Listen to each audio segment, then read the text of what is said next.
Wherever you go, whatever you do, throw a little at it. Omax, Vest and Briefs. நிலவின் மாதிரிகளை சேகரித்து பூமிக்கு திரும்ப கொண்டு வருவதற்காக வடிவமைக்கப்பட்ட இந்தியாவின் முதல் திட்டம் சந்திரயான் 4 ஆகும்.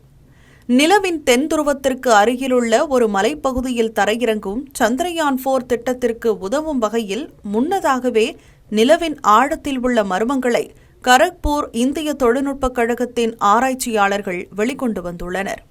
சந்திரனின் மேற்பரப்பில் உள்ள அறிவியல் ரீதியாக மதிப்புமிக்க பொருட்களை அடையாளம் காணவும் விண்கல பயண திட்டமிடலுக்கு வழிகாட்டவும் இந்த புதிய ஆராய்ச்சி உதவும் என்று கூறப்பட்டுள்ளது. விண்கலங்களால் சேகரிக்கப்பட்ட சுற்றுப்பாதை தரவுகளின் அடிப்படையில் கூறப்பட்ட கருத்துக்களை மறு ஆய்வு செய்வதுடன் இந்த ஆய்வுகள் சந்திரனின் புவியியல் பற்றிய முந்தைய கணிப்புகளை செம்மைப்படுத்துவதாக தெரிவிக்கப்பட்டுள்ளது. இந்த ஆய்வு எலிமினேட் கொண்ட செயற்கை கற்கள் எலிமினேட் பேரிங் கியூமிலேட்ஸ் IBC எனப்படும் அரிதான இரும்பு மற்றும் டைட்டானியம் நிறைந்த கற்கள் மீது கவனம் செலுத்துகிறது. சுமார் 4.3 முதல் 4.4 பில்லியன் ஆண்டுகளுக்கு முன்பு நிலவை ஒரு பெரிய உருகிய கல் சமுத்திரம் மூடியிருந்த காலத்தில் இக்கற்கள் உருவானதாக நம்பப்படுகிறது.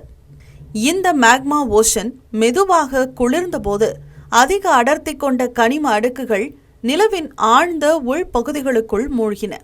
இதனால் நிலவின் ஆரம்ப பரிணாம வளர்ச்சியை பதிவு செய்த ஒரு முக்கிய சான்று பாதுகாக்கப்பட்டது.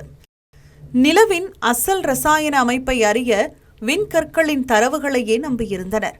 ஆனால் அந்த தரவுகள் முழுமையானவை அல்ல என்றும் நிலவு எங்கிருந்து வந்தது என்பதை பற்றியும் தொடர்ந்து ஆய்வுகள் உலகெங்கும் நடந்து வருகின்றன. அந்த வகையில் இந்திய விஞ்ஞானிகள் ஆய்வகத்தில் சந்திரனின் உட்புறத்தில் நிலவும் கடுமையான சூழல்களை மீண்டும் உருவாக்கியது.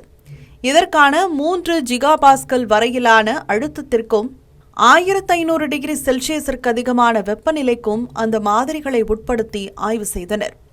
எலிமினேட் பேரிங் கியூமிலேட்ஸ் என்ற IBC பாறைகள் எவ்வாறு பகுதியளவு உருகி சுற்றியுள்ள பூமி மேலோட்டுடன் வினைபுரிந்து சந்திரனின் மேற்பரப்பில் காணப்படும் டைட்டானியம் நிறைந்த பாசல்ட்டுகளை உருவாக்குகின்றன என்பதை இந்த உயரழுத்த சோதனைகள் வெளிப்படுத்தியுள்ளன. இந்த கண்டுபிடிப்புகளின் விவரங்கள் ஜியோகெமிகா எட் காஸ்மோகெமிகா ஆக்டா இதழில் வெளியிடப்பட்டுள்ளன. இந்த ஆய்வின் முடிவுகள் சந்திர மாதிரிகளின் தோற்றம் மற்றும் பரிணாம வளர்ச்சியை நன்கு புரிந்து கொள்வதற்கான வாய்ப்பை வழங்கியுள்ளன என்று ஆய்வுக் கட்டுரையின் முன்னணி ஆராய்ச்சியாளர்களில் ஒருவரான பேராசிரியர் சுஜோய் கோஷ் குறிப்பிட்டுள்ளார்.